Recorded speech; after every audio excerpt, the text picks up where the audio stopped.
Hi everyone, welcome back to Chop's Garage, the real life car trading channel. We've got some things going on today. We've got some odds and sods, some stuff I don't normally show that goes on in the background, some tying up of some loose ends of some previously sold cars that I'm going to take you along on. Had some other things happen. The Kia Sportage, we did the video on refurb and the alloys on.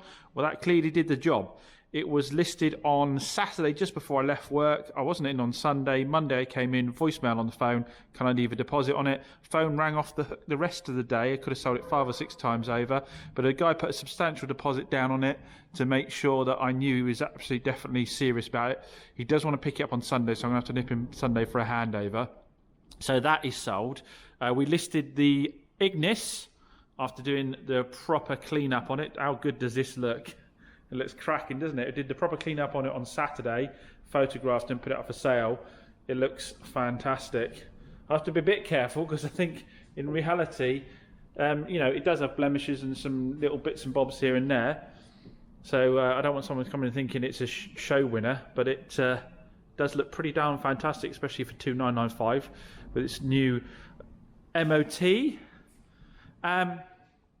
The Mercedes, still getting lots of messages on the Mercedes. So what I'm having to do with the Mercedes is a lot of you subscribers want it.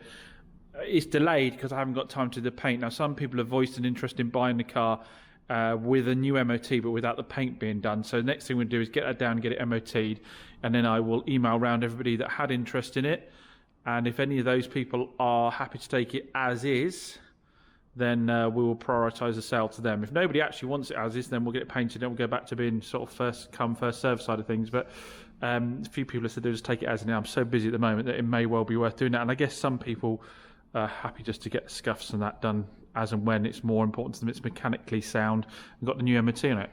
Anyway, like I say, we've got some stuff we've got to get sorted today. So let's get cracking and take you along.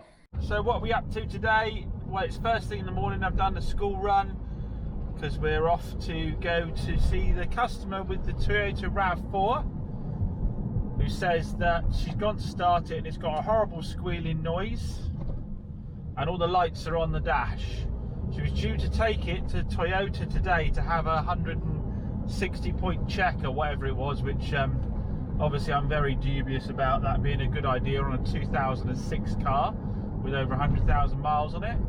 But she obviously can't take it because the car, it says, is making a terrible screeching noise. In a quarter of a mile, turn left onto Cornborough Road. There we go. It's making a terrible screeching noise and she doesn't want to drive anywhere. So we need to go and check out what's going on with it, because she is on the way into work and I think I can save myself a lot of hassle by doing it. We're actually in the Ford Cougar today that we've got back from its MOT and from its repairs. So we'll have to go through what needs to be done on that. But I can tell you it's driving lovely. In a quarter of a mile.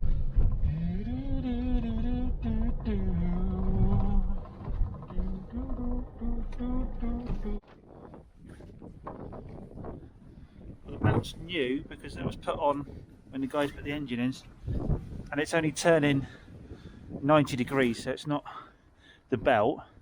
Let's see if it squeals when it starts then. In that gear.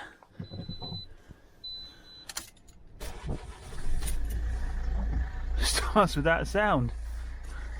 No problem at all. Wonder if she just had a sticking alternator for a moment or two.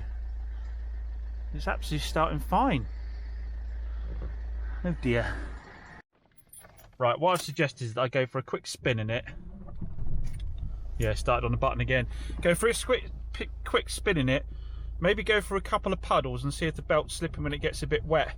But she did it from standstill, so I don't know. But obviously I don't want to go all the way back again and then be called out again. So I said let's take it for a quick spin and just see if I do that and park it up if it does the same thing again. Just pulled over because I had a call from Chris at Moores. Some good news. The Honda Civic's passed the MOT first time. So we'll get back, get the little Peugeot 307 and swap it over for the Civic, get that MOT, and then we can start valeting the Civic, get that for sale because it doesn't need a service. Had one on 7th of last year, so that's a little bit of good news. The Honda being ready reminded me to go and pick up the paperwork from it because I hadn't got the paperwork from it yet. This explains a lot. No previous owners, so it's a one owner car, full service history, and just gone straight for its MOT. Should be a nice little seller, that one. So driven the Cougar around all morning running those errands, and as I said, it drives fantastic. I'm 100% happy putting this up for sale now. So we'll get it valeted, get it photographed, get it up for sale. So we've got the new advisory free MOT on it. I say runs like a champ, no lights on the dash, anything like that. I say handles so well, really nice drive. The only thing I need to do is track down the covers for around these spots. Goodness knows why they're missing. They're missing from both sides. And I've really struggled finding the exact sort of description to find them online, so I'm going to have to send some messages out to some breaker yard places. I think this one's going to be going up for $3,995. It's got what, 101,000 miles on it, isn't it? Which hopefully it goes as quickly as all the other little 4x4-y things I've had recently. Anyway, we're going to get the Peugeot down and get it MOT. Now pick back up the Honda. Now it's got its MOT. Hopefully we don't need to do too much to the Peugeot. I think it's going to need tyre for sure. But other than that, I'm not quite sure. Right, invoice for the prep of the Cougar. What do we have done? They had to investigate the engine management light and the ABS light.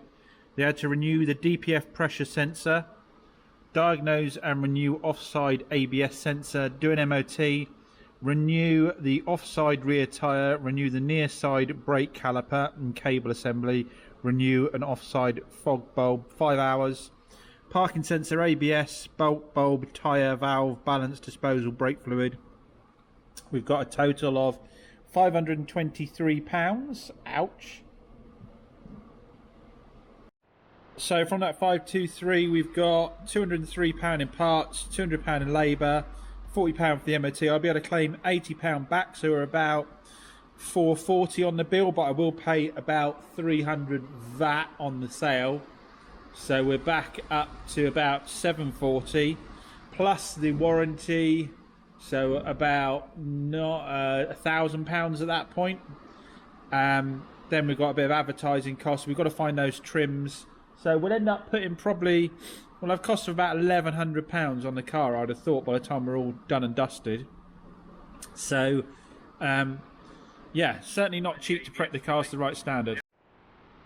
And as you've seen in the video already, there's additional costs that can come in after you've sold the vehicle, so it certainly isn't a case of just throwing a bucket over them and away you go. They've normally been Part X for a problem, that's how you get hold of them in the first place, and you have to fix those problems. But at least we now know someone's got a cracking family runabout, or whatever you want to do with it really. It's a really nice car, that one's driving really well. Right guys, so this morning's after sales service is the Hyundai i20 automatic we sold before Christmas. I'm in the car park. I've been to the lady's place of work and picked up her keys, gone to where she parks her car, because for some reason this car was missing. Oh, I remember why, because I had to rob them off another car, didn't I? I robbed them for another i20 I had, missing its sun visors. I don't know why the other car was missing its sun visors in the first place, but I forgot when I sold this, it didn't have them in there. So I promised her I'd get some for her and come by and fit them at her convenience. So I'm doing that now in the car park, and I will nip back and drop her the keys. Weren't easy to get hold of these, weren't particularly cheap either. Giving them a bit of a wipe over with some baby wipes because the rest of the car's so clean. She's keeping it absolutely immaculate, the Hyundai i20, which I'm glad to see, because this one was like 20,000 miles on it or whatever, wasn't it? Anyway, let's get done, get the keys back to her, and keep her nice and happy. Boy, I did that just in time. The rain's really coming down now. Yeah, you remember that little Hyundai i20? Oh, that rain's bad. Right, let's get the keys back. Right, we're just stopping at Sports Direct quickly, because as I was dropping the car off, I saw this homeless guy in the flipping absolute pouring rain with no cover at all. And I don't care what the reasons are for being out on the street. I don't care what the circumstances are. After the month I had last month, with all good conscience, I can't be driving somebody in those circumstances. So we'll see if we can't get him a little pop-up tent or whatever. Try and help him out, because like I say, that'll bug me all day. I haven't seen that otherwise. Well, I picked up a pop-up tent and like a gym mat thing, but unfortunately I've come back round and the guy's gone. I'll hang around for a minute or two, but I've got to get going after that, which is unfortunate. Hopefully I found somewhere dry. Well, I'm super glad I hung around for another 10 minutes, because the guy turned up. He was ultra grateful for the tent and the bits and bobs, and you can see why. Look at this rain. I mean, what he actually does with the tent and the other bits and bobs, I don't really give a monkeys. That's up to him, but hopefully he'll use it to stay in the dry. And my conscience is clear, because I don't care, like I said, what your circumstances are. what your reasonings are. You do not want to be sat out in this in the middle of the street. So fingers crossed. And yes, did I do it to make myself feel a bit better? Of course I did. And I felt bad for the rest of the day. So it's to ease my conscience, isn't it? Let's be honest about it. But again, hopefully he's benefiting from that. Now we best get on with some work.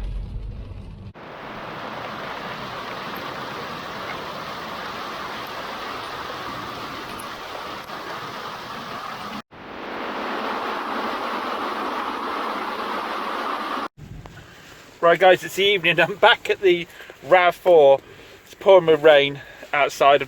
Here on the way home, you probably can't see a thing, but I'm fitting a little Bluetooth adapter for her phone. It's quite often I throw these in because they're inexpensive. So it's one of those weeks where I'm running around just doing stuff that isn't selling new cars, but obviously looking after the old customers.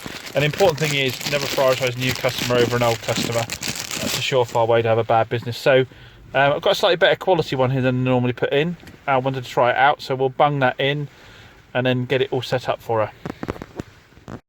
Well, she seemed happy with that. It's all set up. We'll see how happy she is when she gets the car to Toyota and they pull it all apart. But she certainly won't be able to complain about my service, one would hope. Right, we're in the Cougar. Let's get the screen cleared and head home for the day.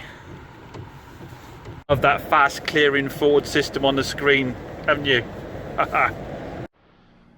Right guys, hope you enjoyed that. Like I said, the channel's all about letting you know what it's really like trading cars and not just about the, oh look how much profit I made out of this motor. So yeah, hopefully you enjoyed that. If you did, please consider hitting the thumbs up button down below because it'll recommend it to other people, and check out if you're subscribed or not, because if you subscribe it'll notify you when new videos come out. It costs you absolutely nothing. We've got lots going on. We have quite a special purchase for me happening, and I'm hoping to get a video out for you very soon on that. It's probably what I'd class as the final car to finish off my midlife crisis collection. We've got the XJ, we got the S2000, we got the MGB, we got the CLK, we got the little hot hatch Suzuki Swift, Suzuki Ignis. Next door we have my 2CV van and my Barabbas Roadster. We've got the fundamental cliche midlife car crisis purchase going on, and I hope to bring that to you soon. So yeah, make sure you've hit that subscribe button down below. As always, massive thanks for watching. See you again soon.